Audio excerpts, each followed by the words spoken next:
All right, good morning, class, and welcome to week number three. That is right, week number three of your 9449 class, which is your business reference class. As always, I'm your professor, Dr. J.S.K. Austin, and I'm going to try to keep this one a little shorter today because, well, I've been busy, still busy, and trying to play catch up. So, just to let you all know, I'm busy in both my personal and professional life. In my personal life, I do want to let you all know I just bought a house. I'll be moving soon, so that's been a big deal for me. First time homeowner I will be. But in my professional life, I do want to let you all know I did a conference presentation a few days ago. I turned in a paper this morning.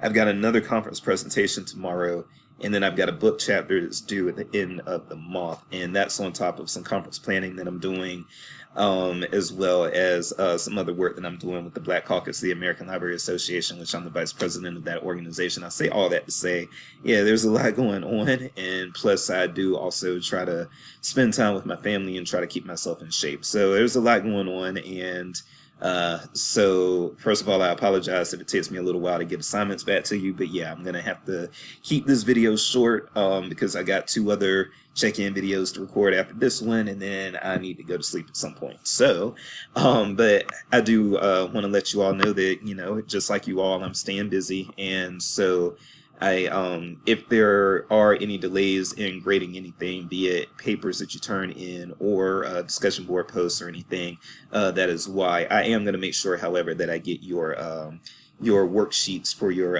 database learning and other types of learning. I try to get those graded very, very quickly because they don't take long to grade.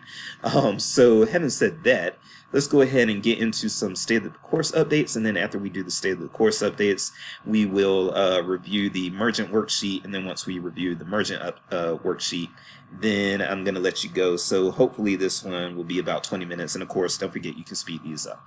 So first thing is first, state of the course update. Let's see what is actually on tap for your to-do. What's going to be due soon. Let's see what we got here. Actually, let's go home. And so next week you do have your reaction to a Stomper, and I know that some of you have already done that, and for those of you who have already done that, you've done a good job. And so for those of you who aren't sure what I'm looking for, just you can look at what your classmates have already posted. They have done a high enough quality to where they will get a good grade. So if you're trying to get a good grade as well, that is what you do, match their quality. Also, let's see here. We are going to, I probably need to put okay, yeah. April the 9th is Sunday, so I am gonna extend those due dates. I apologize for that. I can't make them due on Sunday because it's a nationally recognized holiday. So I apologize for that. I will adjust those to April the 11th. That's what they should have been. So your IBIS World worksheet is going to be due on April the 11th, which is going to be Tuesday, a week from today, and then that's these things are going to be extended to Tuesday. So I'll fix those, and I apologize for that. So that's the first thing. The next thing that I want to mention is, yes, please don't forget, because this class is set up for you all to be successful. I know that probably seems not the case sometimes, maybe, but yes, all of my classes are set up for student success. I do not create my classes to make them difficult. A lot of times, I know most students want A's, and if you do a good job in one of the classes, you should be able to get an A. And that does include, yes, I know the worksheets, you can lose points on those, but please don't forget, if you lost points on a worksheet, you can still get some points. And the way you can still get some points is by, don't forget that you can always do extra discussion board posts. And if you do the extra discussion board posts, that can result in extra credit. So yes, if you are, if you lost some points on the worksheets and you are trying to get your grade back up to something you're satisfied with, then by all means do some extra discussion board responses and that sort of thing, and that will boost your grade up and get you to where you need to be. Alright, so that is pretty much it for state of the course updates. Let's go ahead and review Mergent. All right, so let's see what we got here.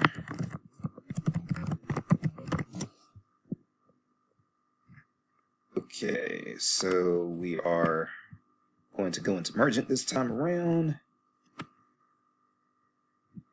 And we had our 5 questions within Mergent. Let's go ahead and do those.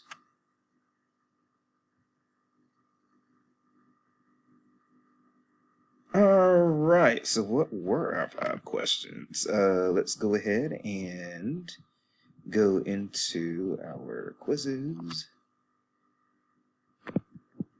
And Mergent. Okay. Zone quiz? What is this? Okay. So, who is listed as the current president of Revlon, and how old is this person? So first we need to actually go to Revlon page, and if we put in REB, well, okay. I was like, why is that taking so long? So that's our ticker symbol is REB. Put that in, we get Revlon. And so, first question, again, is who is listed as the current president of Revlon, and how old is this person? How did you get this information? So to get this information, we can actually go to executives, because our president is an executive. And then we can actually click this officers tab. And what we have is, here is our president. You see title of president there. Deborah Perelman, and she is 49 years old. All right, so that information is there, and then you can also see her total compensation and what the degree of change that is. She's been there for 19 years, so she is somebody who appears to be a very, very, very loyal employee. But this employee seems to be very loyal as well, the chairman though, so I don't know if that counts. All right, let's see. What is our next question? Our next question is going to be, what is Revlon's listed return on assets at the end of 2020, and how did you find this information? So let's go back up.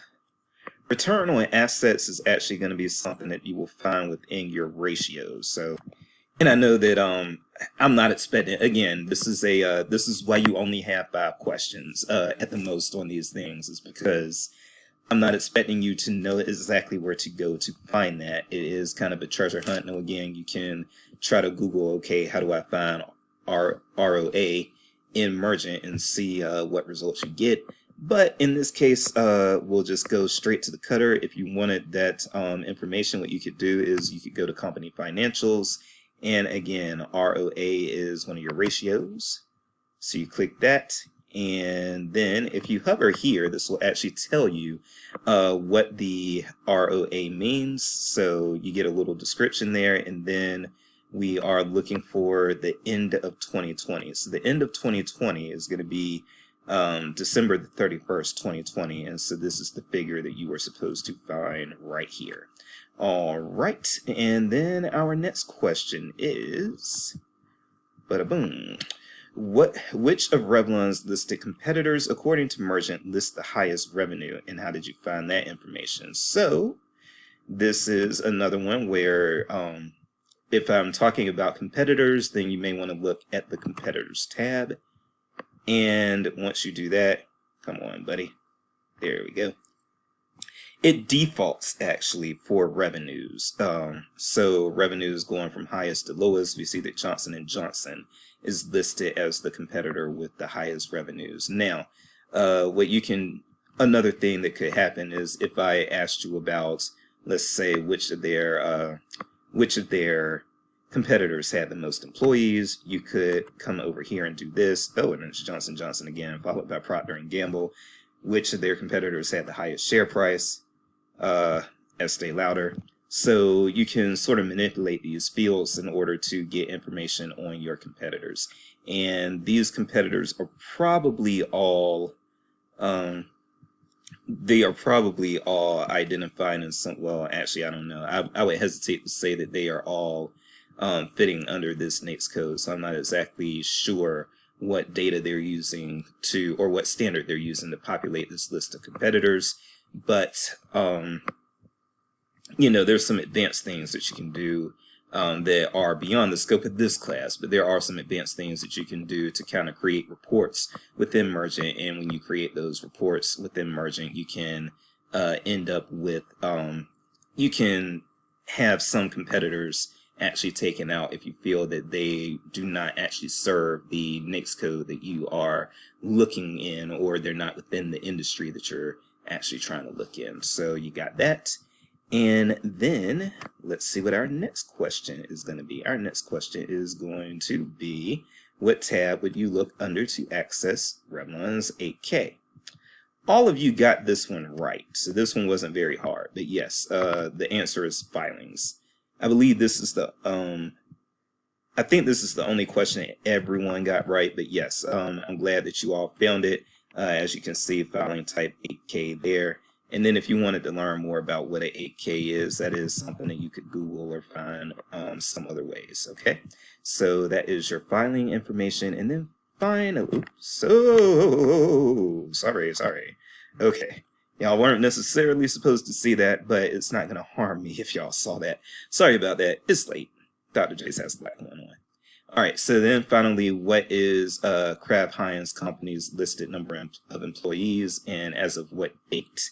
How did you find this information? So we are going to go back to Mergent, but this time we're going to go to another search, and we are going to this time put, which company did I say again? Kraft Heinz. Okay, so I'm going to find them that way. Okay, they have the Kraft Heinz Company. One comes up. And you actually will find that information right here. So number of employees, it is, to be precise, and this is something that I want you all to recognize as a possibility in your jobs. You might actually be asked how many employees a company has, and yet you may, it may be that you might not find exactly how many total employees. You might just find information of how many, in this case we have how many full-time employees as of December the 31st, 2022, which would be 37,000. But we don't have a part-time number, but that's okay. And if you put that 37,000, I gave you credit, even if you didn't list it was full-time, because you gave the information that you had, and that's all you could do. So yes, who knows how many part-time employees they have. That data might not even be anywhere, because as you learned from your textbook, not all business reference questions can be answered. So there you go. But with that said, yes, I am going to leave it right there. So we are going to keep it under 15 minutes, and I hope you sped it up. All right, I am Dr. J's Peace and Grace, and I will see you next week.